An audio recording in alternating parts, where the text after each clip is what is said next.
anggota Polri. Dari Pengadilan Negeri Jakarta Selatan kita bergeser ke Kejaksaan Agung. Saat ini ada konferensi pers yang sedang berbicara adalah Kapus Penkum Iketut Sumedana terkait dengan tuntutan terhadap Ferdy Sambo, Putri Chandrawati, Eliezer, Ricky Rizal dan juga Kuat Ma'ruf. Hukuman seumur hidup karena telah memerintahkan terdakwa Richard Eliezer Puding Limau untuk mengeksekusi, menghilangkan nyawa Brigadir Nopriansyah Yosua Huta Barat guna menyempurnakan pembunuhan berencana sehingga terdakwa Eliezer Puding Limau dituntut 12 tahun pidana penjara.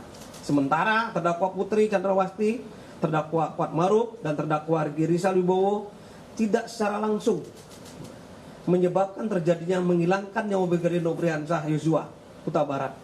Perbuatan Putri Chandrawati, perbuatan terdakwa Kuat Ma'ruf dan Ricky Rizal Wibowo sejak awal mengetahui rencana pembunuhan tersebut akan tetapi tidak berusaha mencegah atau menghalangi tindak pidana terjadinya pembunuhan berencana terhadap Brigadir Nopriansyah Yosua Huta Barat.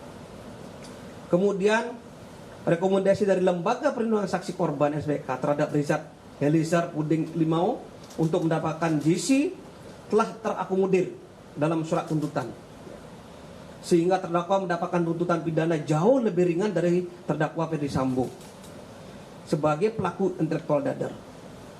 Terdakwa Richard Eliezer Puding Limau adalah seorang bawahan yang taat kepada atasan untuk melaksanakan perintah yang salah dan menjadi eksekutor dalam pembunuhan berencana dimaksud, sehingga pembunuhan berencana tersebut terlaksana dengan sempurna. Bahwa kasus pembunuhan berencana bukanlah termasuk yang diatur dalam pasal 28 ayat 2 huruf A Undang-Undang RI nomor 31 tahun 2015 tentang perlindungan saksi dan korban, yang pokoknya tidak, yaitu yang akan diungkap merupakan tindak pidana dalam kasus tertentu yang juga tidak termasuk dalam edaran Mahkamah Agung nomor 4 tahun 2011 ya, termasuk kasus tertentu yang disebut ya, yaitu antara lain ini disebut di dalam surat edaran Mahkamah Agung nomor 4 2011 ya, tindak pidana korupsi, tindak pidana terorisme, tindak pidana narkotika dan tindak pidana pencucian uang, perdagangan orang maupun tindak pidana lainnya yang bersifat terorganisir. Dalam undang-undang ini dan surat edaran Mahkamah Agung ini memang tidak secara tegas dijelaskan bahwa pembunuhan berencana apakah masuk dalam kategori yang harus diberikan justice kolaborator. Kemudian deliktum yang dilakukan oleh tindak pidana Eliezer Richard Eliezer Puding Limau sebagai eksekutor, yakni pelaku utama, bukanlah sebagai penguat fakta hukum. Jadi dia bukan penguat mengungkapkan suatu fakta hukum yang pertama. Justru keluarga korban ya, itu menjadi bahan pertimbangan. Tapi beliau adalah sebagai pelaku utama, sehingga tidak dapat dipertimbangkan juga sebagai yang harus mendapatkan justice kolaborator.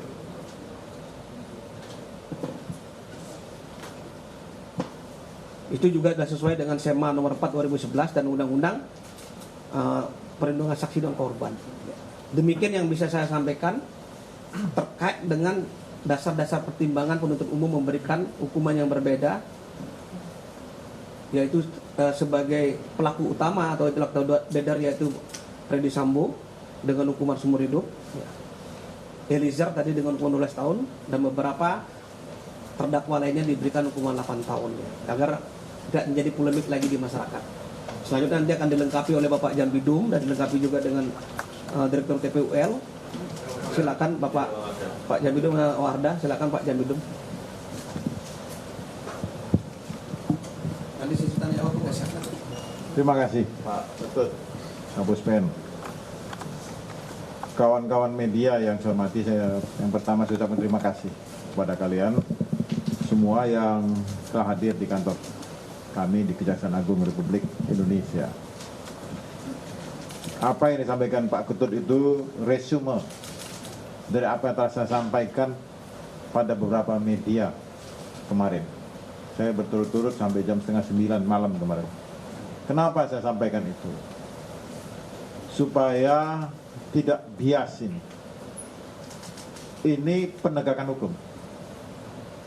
Sesuai dengan kewenangan diatur dalam hukum acara pidana.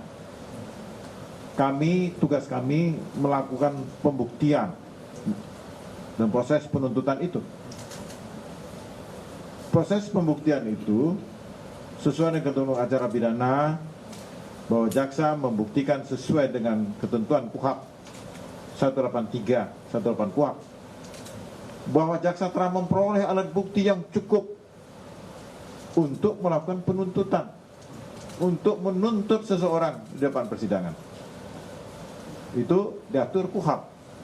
Yang saya ingin sampaikan sebetulnya kepada saudara-saudara kita di seluruh Indonesia, hormatilah kewenangan penuntutan itu. Kami mewakili masyarakat, pemerintah, dan negara. Kewenangan itu diberikan kepada Jaksa Agung sesuai dengan Undang-Undang Kejaksaan 11 tahun 2021. Berwenang melakukan penuntutan terhadap semua tindak pidana. Ini garis bawah. Ini kewenangan kami. Dan dalam melaksanakan kewenangan itu kami diatur di samping undang-undang juga berapa peraturan perundang-undangan dalam melaksanakan kewenangan tadi. Dalam menentukan tinggi rendah tuntutan pidana ada aturannya. Itulah yang saya pakai. Saya mengendalikan itu. Ada aturannya. Bukan kita asal-asalan. Ini proses penuntutan dilakukan secara arif dan bijaksana. Kami mendengar, kami melihat, kami mempertimbangkan semua hal terkait proses penuntutan perkara ini.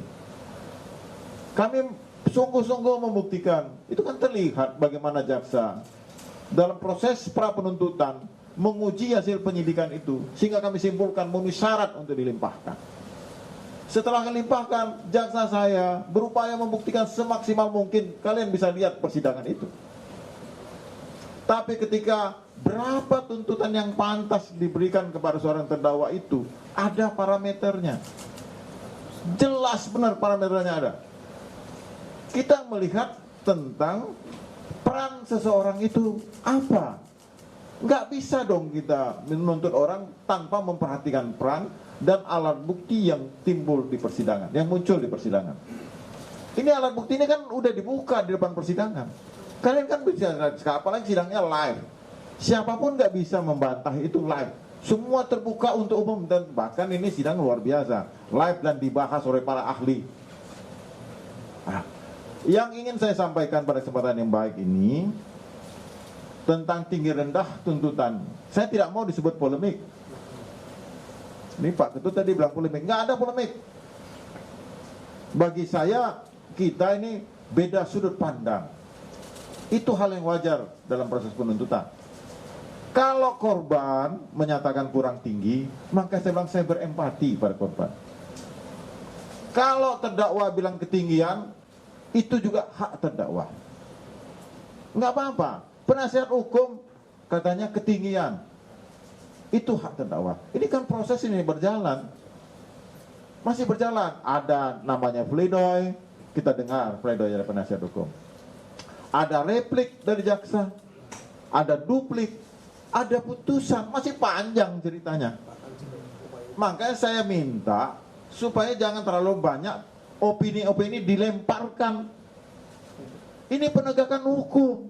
Jangan media ikut mengadili. Media itu gunanya memancarkan berita-berita ini. Jangan membentuk opini.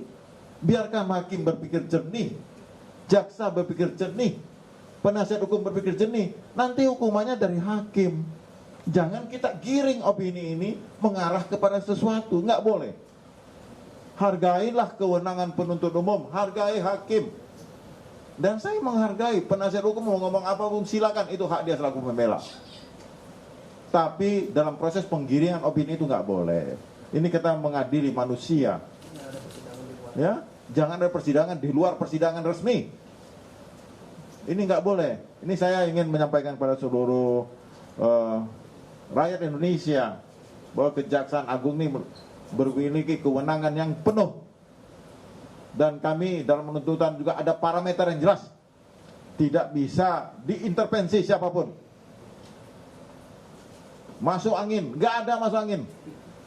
Ya, ini saya tegaskan. Saya dari awal proses pra penuntutan tidak ada masuk angin. Kami bekerja dengan penuh keterbukaan. Dan terbuka banget kita ini. Sampai media apapun nanya saya jawab. Ini kesempatan yang baik ini ketika saudara ada yang kurang pas, kurang puas, saya jawab. Semua kemampuan saya dan sesuai fakta yang ada di persidangan. Kalau saya nonton TV dari kemarin itu, ada lagi menyatakan dia melaksanakan perintah. Ini saya sampaikan. Ini untuk penambahan wacana. Kalau dia seperti itu mungkin peraturannya dengan lolos saya buat. Tidak akan P21. Ini udah P21, udah sidang limpah terbukti, dibilang juga tidak melaksanakan perintah jabatan yang sah. Perintah jabatan yang sah itu sesuai dengan kewenangannya. Dia memang memerintah bisa memerintah untuk membunuh, kan tidak boleh, tidak ada dalam KUHP, dalam undang-undang. Jadi jangan dipleset-plesetkan ini. Sekiranya pengamat berpendapat, silakanlah. Silakan berpendapat apapun, saya hormati. Beda pendapat, beda sudut pandang, bukan polemik loh. Saya nggak mau bilang polemik, nggak ada polemik. Yang ada beda sudut pandang. Sudut pandang saya adalah membuktikan surat dakwaan yang dibuat oleh jaksa. Bagaimana jaksa menuntut secara arif, memberikan keadilan. Tapi tidak semua bisa saya penuhi permintaan itu.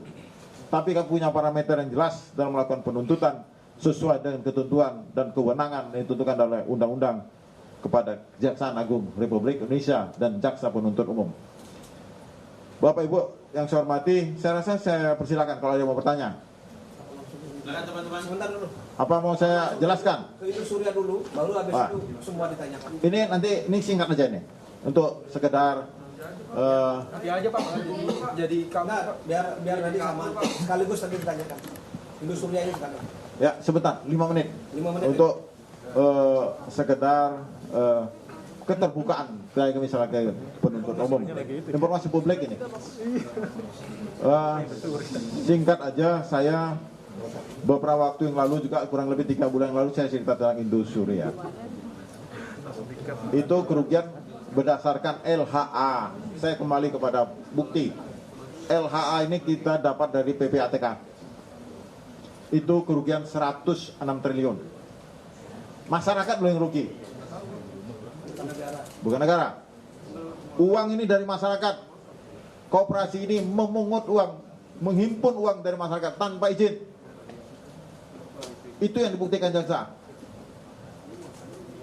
Nah, lalu itu nanti akan lebih detail kalau ada yang bertanya.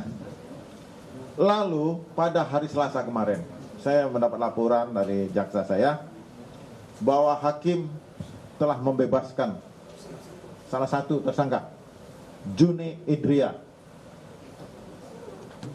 Ya, yang perlu saya menghormati keputusan hakim. Saya pada penegak hukum, makanya bilang beda sudut pandang itu nggak apa-apa. Saya menghormati putusan pengadilan, tapi kami melakukan upaya hukum kasasi dalam perkara ini. Kenapa saya segera akan menyatakan kasasi? Karena di belakang kasus ini 23.000 orang mengalami kerugian. Dan hakim dalam pertimbangannya. Saudara, baru saja kita ikuti pernyataan dari Jaksa Agung Muda Tindak Pidana Umum Fadil Zumhana terkait dengan tuntutan terdakwa pembunuhan Yosua yaitu Ferdi Sambo, Putri Chandrawati, Richard Eliezer, Kuat Ma'ruf, dan Ricky Rizal. Jampidum menyatakan bahwa perbedaan sudut pandang ini adalah hal yang wajar dalam penuntutan dan Jampidum meminta agar semua pihak menghormati kewenangan dari jaksa untuk melakukan penuntutan dalam kasus ini. Seluruh tuntutan ini berdasarkan pembuktian dan juga barang bukti selama persidangan yang digelar secara terbuka dan disiarkan langsung.